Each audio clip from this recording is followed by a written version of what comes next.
Up and out early on a Sunday to head to church. But instead of just running you through my day today, I think I'm going to do something different. So I thought today, after 23 episodes, it might be a good time to tell a little bit of my story. A decade ago, I bought half of a printing company called Dateline Digital Printing, and I had been working there for a few years, and I felt like I knew what I was doing. I had been kind of running operations for a few years, and I felt like I had a pretty good handle on what it meant to run the business. So when the opportunity came up to buy into the business, that seemed like a good opportunity to keep my job. And so I sort of backed into entrepreneurship. So I buy into the business, and one day to the next, I go from being a manager to being an owner. And I didn't really understand what that meant. And in fact, it took me years to really understand what it meant to change from manager to leader, to change from somebody who was in charge of ensuring that all the right things got done to ensuring that the company and the people were taken care of and that we were on the right track and we were moving in the right direction. That took years. I spent the first handful of years coasting, is probably the best description of it. But there was a layer to my new role that I didn't fully understand. And it took coming face to face with the near complete catastrophic destruction of the company to realize what my job actually was.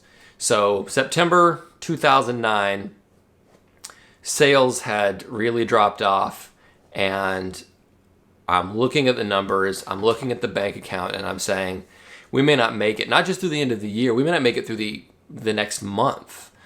It was pretty bad, and it was really indicative of how I had spent my time managing and not leading. I was managing operations, but I wasn't leading the organization. I didn't have the foresight at that point to recognize that, to know what I didn't know, if that makes sense. I never went to business school. I went through about 6 weeks of college, and so I was definitely learning on the job, and I had a head for it, but it took some bumps and bruises to really get me to the place I am now in terms of having a broader view of what it means to run a business. Here I am face to face with the demise of an organization that I owe a great deal of money to the bank for. And that will wake you up real quick. It will make you focus on what matters. And so I sat down with Travis, my business partner, and we had some difficult conversations about what the next steps were. And I had to look one of my employees in the eye and say, you don't have a job here anymore because I screwed up. And that's not a cool conversation to have. And so, while I don't want to make this about, it was hard for me having to fire this person, having to lay this person off, it was definitely harder for them. But still, it was something that I remember to this day as being, I don't ever want to be in that position again. It's one thing to have to make hard decisions because you did everything you could to avoid them. And it's another thing to make them because you know that you didn't do your job well. So that was definitely a turning point for me. That was one of those moments where you say, yeah, my life changed in that situation. And I would love to say that it changed quickly, that from that moment, everything was better and I was much smarter and I knew everything I needed to know. But it was a process. It was more years of learning and growth. But with that experience as the sort of marker, you can't go back. You can't go back that direction. So I definitely had just a newfound sense of what it meant to, what my responsibility was, and it was about learning how to execute that, and learning what I valued and how I wanted to be remembered as a leader, and how I wanted to, the kind of organization I wanted to run. And as I was doing that research, what I kept going back to was that everything that mattered to me seemed kind of weird from a business perspective. We hadn't, as an organization, done a great job of taking care of our customers in the short term, like really demonstrating value to them. It's not that we were doing bad work for them, but we weren't saying, we care about you. We weren't focused on that. And that was my fault. I hadn't been pushing the envelope. We had had a good reputation for serving our customers well for so many years. They just kept showing up, and I had no reason to believe they wouldn't keep showing up. Except for when you stop reinforcing that, they're going to find other people that do.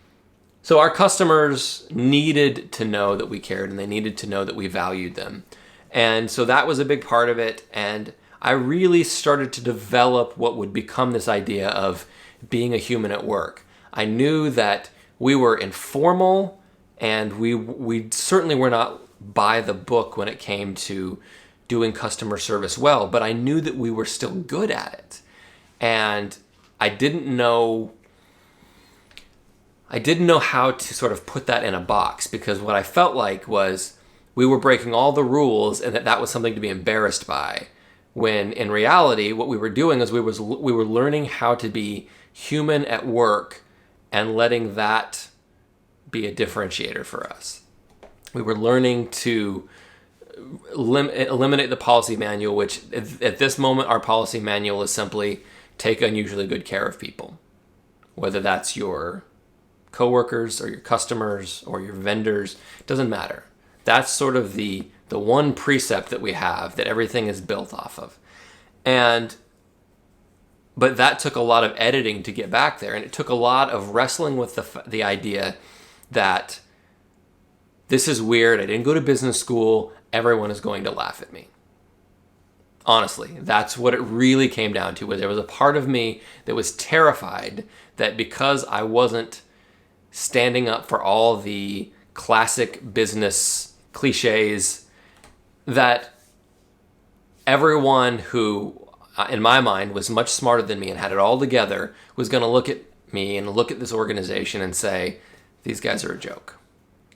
Except for the exact opposite started to happen. So at the end of 2011, I had a crisis of gratitude, and I'm going to do this quick because there are lots of other places you can see this. But I had this crisis of gratitude, and I recognized the need that I personally had to express gratitude more often.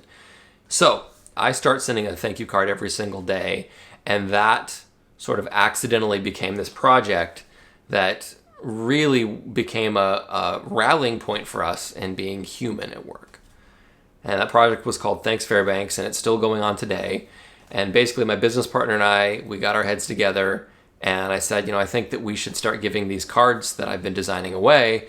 And when you're small, you don't have a lot of red tape. So like on the back of an envelope, we scratched out what it would look like to give away free thank you cards. And so the project exists. We've given away more than 30,000 free thank you cards in the past couple of years.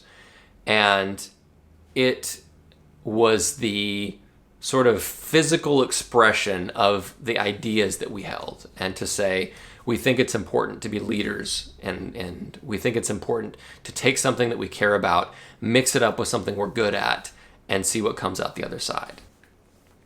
And so that project really launched what is happening in my life today.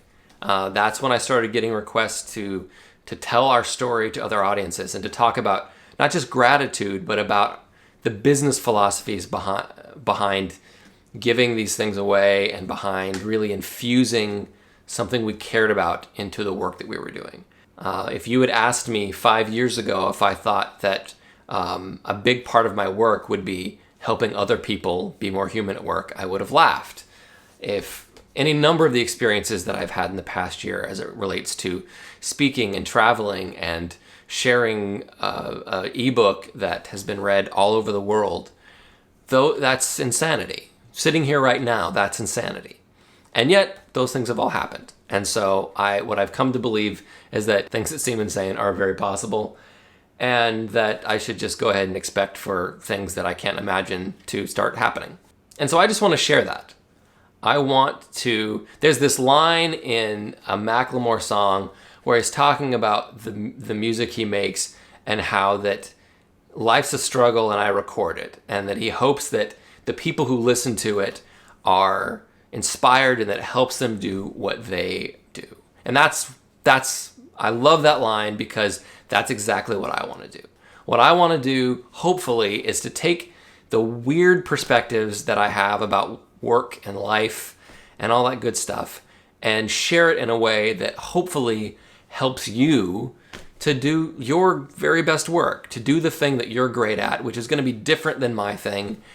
And maybe most importantly, the fact that your humanity, the thing that makes you a human person, it's messy and it's unpredictable, and managers and leaders want to drill unpredictability out of the workplace. They want things to be very predictable. And yet that's where the magic is. And that your humanity, the thing that makes you a little unusual and a little unpredictable and a little bit not like the person who did your job last, that's the cool thing. That is the very best part of it. And that if I can convince leaders to allow for that, to expect that, to nurture that, that I truly believe that workplaces will be better, that the work generated will be better, and that the people will be happier and more productive and do more of the work, and it will stop seeming quite as much like work. Thanks for paying attention, and I'm going to do my best to contribute something valuable as often as I can. Anyway. And two,